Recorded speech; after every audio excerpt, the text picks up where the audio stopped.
میں ایک جنگ لگی ہوئی ہے.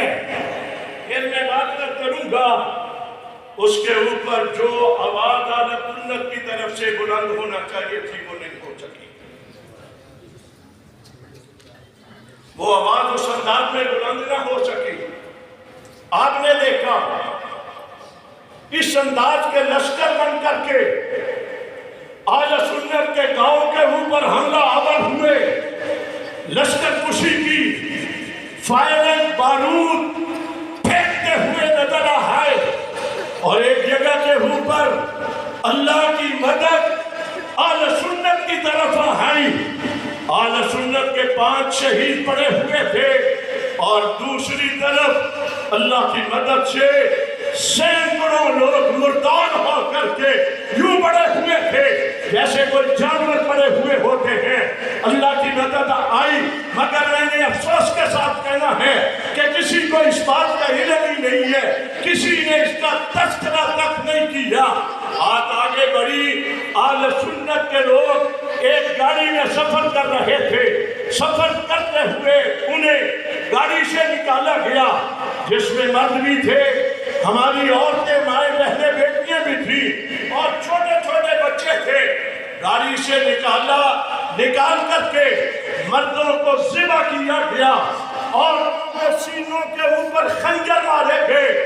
خنجر مار کر کے میری ماں بہن بیٹی کو جس انداز میں جسم کے ٹکڑے ٹکڑے کیے, ایمانداری سے چاہیے یہ تھا پورا ملک نکل کر کے آ جاتا.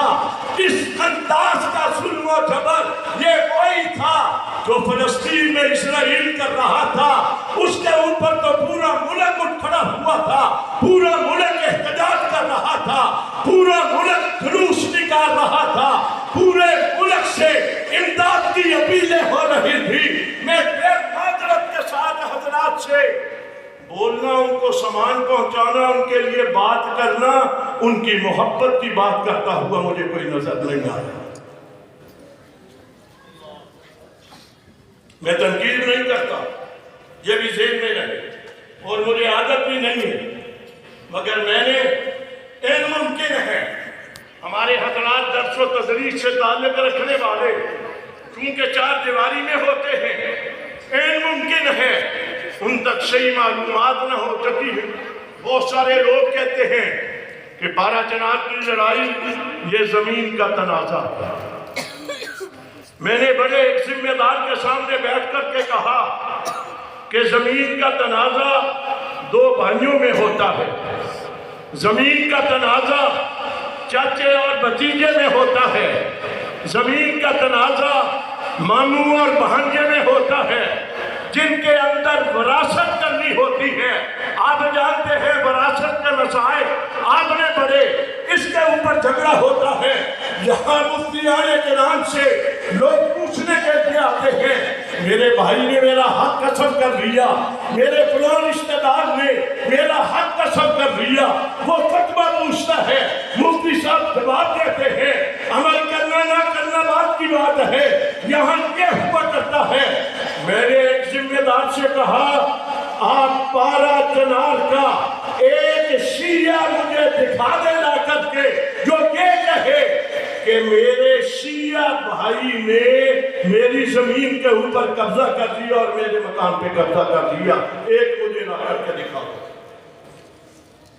وہ مجھے نہ دکھا سکے ہیں نہ دکھا سکیں, اس لیے کہ شیعہ کی زمین پہ قبضہ کرتا نہیں ہے. وہاں پر 2007 میں ایک آپریشن شیعہ نے کر کے پورے 12 چنار سے اہل سنت کو نقل مکانی پہ مجبور کر دیا.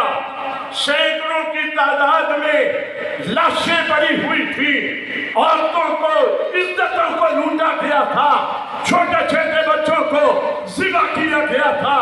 2007 چلا گیا اور 25 آ گیا. اس وقت کے اہل سنت نکلے ہوئے حضرات علماء کرام ابھی تک واپس وہ 12 چنار میں اپنے گھر اور اپنی زمین پہ نہیں جا سکے. جن کے ساتھ یہ ظلم ہوا انہوں نے آواز بلند کرنی تھی یا نہیں کرنی تھی؟ انہیں احتجاج کا حق تھا یا نہیں تھا؟ وہ آواز کسی کے سامنے نکالتے یا نہ نکالتے، وہ نہ نکالنے سے کسی کو پتہ نہیں چلنا تھا۔ 2007 سے اور پھر 2008 میں ایک گورنمنٹ نے معاہدہ کروایا جو مری معاہدہ کے نام سے معروف ہے، اس میں لکھا ہوا تھا کہ جو لوگ ساتھ میں